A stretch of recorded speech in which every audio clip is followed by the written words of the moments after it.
In this episode, I will talk about a case in East Oakland involving two sections that was once together. The 6'5 Ville and the 6'9 Ville was once together. The areas are known for rappers like Project Papa, Yuckmouth, and Oakland legend Felix Mitchell. If you haven't heard of him, you need to look him up.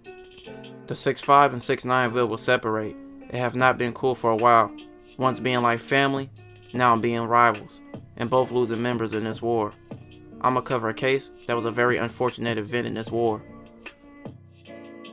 August 8th, 2011, Jerome Williams and Robert Hudson, both members of the 6'5 Ville, were sitting outside a store in their hood. A witness named Cynthia, who was sitting in her car, would see her car pull up and began shooting around 10 shots. Both Jerome and Robert would be shot, but both would survive. In the mix of all this happening, a woman was walking up the street with her two kids. Unfortunately, her 3-year-old son was caught in the crossfire, and he would lose his life. Rest in peace to the young boy. Cynthia would give a description of the car and the man who was shooting from it.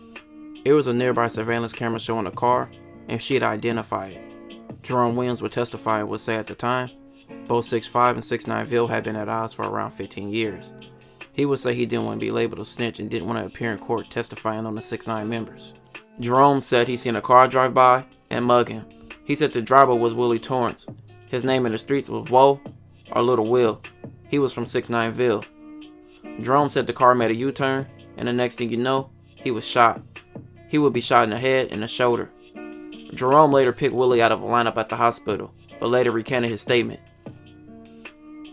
Robert Hudson was said to make a statement in the hospital, saying Lawrence, aka Lalo Denard, was the shooter, but he later recanted those statements, saying he never did because he was in critical condition and couldn't remember anything. But the police recorded his combos while in the hospital, and in the tape, he said Lawrence. Willie Torrance was driving his girlfriend's car in the crime, and was known in the area for driving the car. Just a month earlier, he was pulled over by the police driving it. Lawrence Lalo Denard was arrested, and phone was tracked being in the area when the shooting occurred. His text messages between him and Willie would acknowledge the police was onto them and what they did. Police would use their phones against them in court and their social media accounts, showing photos of them with guns, them throwing up their hood, and them showing respect to a lost member, promising revenge for his death. Willie Torrance was sentenced to 121 years to life. Lawrence Denard was sentenced to 137 years to life. This will conclude this episode. If you haven't already, check out my previous videos. Don't forget to like, comment, and subscribe.